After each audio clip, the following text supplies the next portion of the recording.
News 21 के संवाददाता सुनील खींची ने श्री कृष्ण गौशाला सेवा समिति सानिया के अध्यक्ष अजीत सिंह, सचिव हरदान सिंह और गांव की जनता से विशेष चर्चा की। समिति ने गौशाला में हुए निर्माण कार्य और भामाशाहों के सहयोग की सराहना की। सर्दी के मौसम को देखते हुए गौवंश के लिए तरपाल की विशेष व्यवस्था हुई। समिति ने राजस्थान के सीएम भजनलाल शर्मा का गौशाला अनुदान में 10% वृद्धि के लिए धन्यवाद दिया। समिति ने आग्रह किया कि बीजेपी सरकार 9 महीने के बजाय 12 महीने का अनुदान सुनिश्चित करे, जिससे गौवंश के लिए हरे चारे की कोई समस्या न हो। न्यूज 21 के वरिष्ठ संवाददाता सुनील खींची ने गौशाला में चल रहे विकास कार्यों और भविष्य की योजनाओं पर विशेष चर्चा की। नमस्कार, आप देख रहे हैं न्यूज 21 और मैं आपके साथ सुनील खींची। दोस्तों, लगातार नागौर जिले की समस्त गौशालाएं हैं, उनका बिल्कुल निराकरण हो रहा है और विशेष तौर से किस प्रकार मुद्दे मसले हैं, किस प्रकार की गौशालाओं में समस्याएं आ रही है।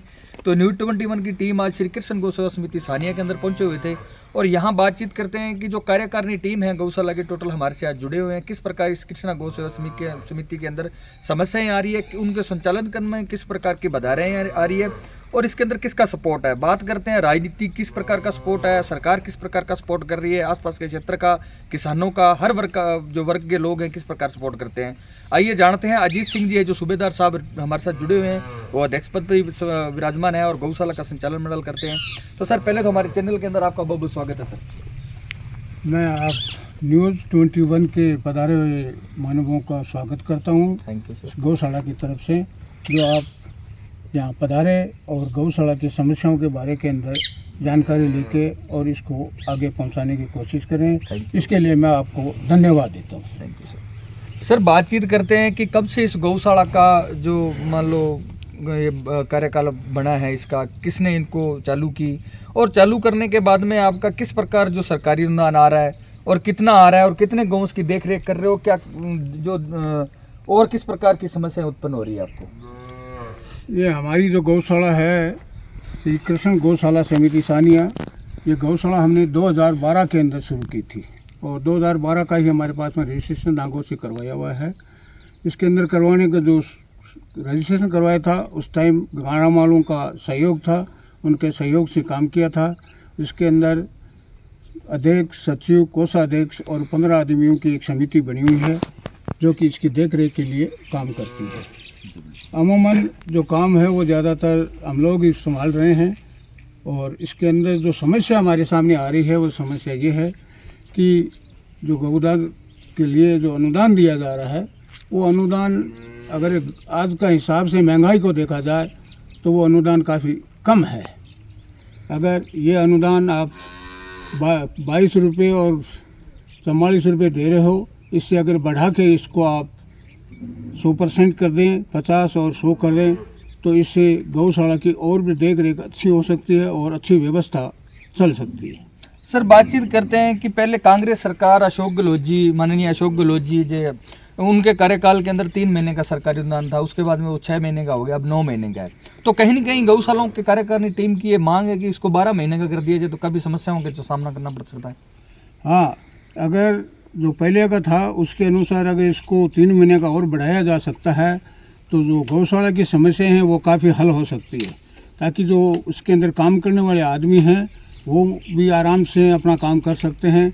ऐसे हमें उनको रखने के अंदर काफ़ी समस्या होती है, जैसे कि हमारा उनका सुचारू रूप से जो कार्य है उनको नहीं चल पा रहा है। तो बढ़ाने से हमारी जो है वो बाकी समस्याएं भी हल हो जाती है और गायों के लिए भी अच्छी व्यवस्था हो जाती है। तो हमारे साथ सचिव साहब भी जुड़े हैं, उनसे भी खास बातचीत करते हैं कि कब से इस कार्यकाल को कर रहे हैं, वो किस प्रकार की यहाँ बाधाएं आ रही है। सर, किस प्रकार मुद्दे मसले हैं, क्या समस्याएं आ रही है गौशाला संचालन करने में, किस प्रकार किसका सपोर्ट मिलता है आपको। सपोर्ट तो देखो गवर्नमेंट का मिल रहा है, वही मिल रहा है, बाकी हमारे को बाहर से कोई सपोर्ट नहीं मिल रहा है।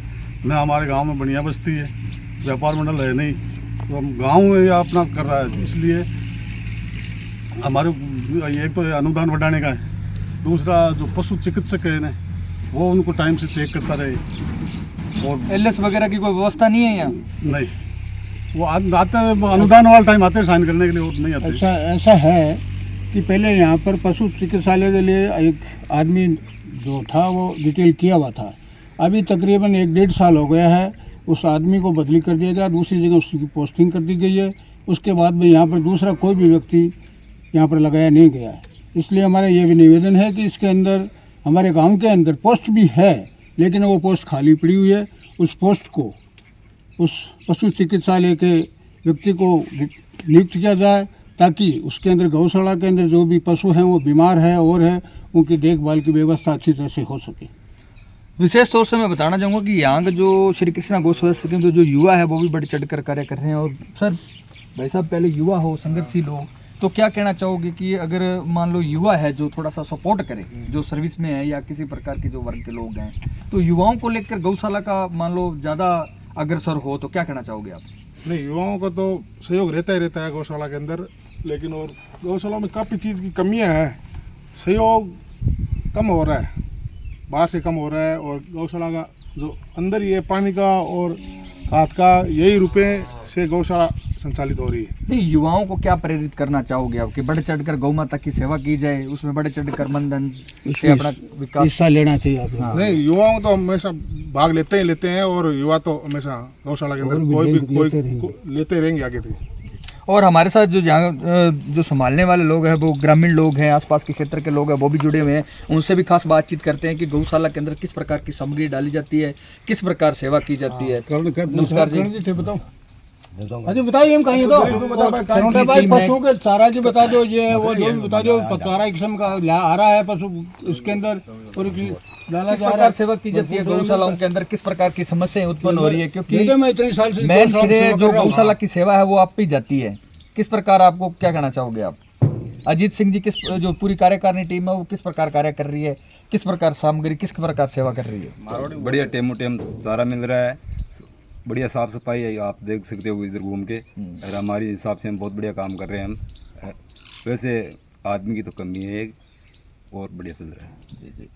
तो विशेष तौर से आपने देखा दोस्तों कि हमने पूरी जो नागौर जिले की समस्त गौशालाएं हैं उनके मुद्दे उठाए हैं, और विशेष तौर से जो मुद्दे उभर कर आ रहे हैं, जो श्री कृष्ण गौशाला समिति के अंदर भी वही मुद्दे रियलाइज हो रहे हैं। एक तो जो 9 महीने का सरकारी अनुदान है वो बढ़कर 12 महीने का होना चाहिए। बिजली, लाइट, पानी की निकासी, पेयजल की व्यवस्थाएं हैं वो सुचारू रूप से एमएलए, एमपी, कोटे, सरपंच, जिला प्रमुख, प्रधान एमएलए, एमपी से होनी चाहिए। और विशेष तौर से मेरा जो मुद्दा है विशेष निजी है, इसके अंदर निजी आय होनी चाहिए गौशाला की। सरकार कुछ ऐसे कड़े नियम डाले ताकि जो सरकारी अनुदान और जन सहयोग नहीं हो फिर भी गौशालाएं आत्मनिर्भर हो, चलती रही। तो ऐसा कुछ सरकार की तरफ से ऐसे कुछ संसाधन दिए जाए ताकि गौशालाएं बिल्कुल संचालित हो। ठीक है सर, हमारे चैनल के अंदर 10 मिनट देने के लिए, और कुछ कोई मुद्दा है तो वो आप रख सकते हो।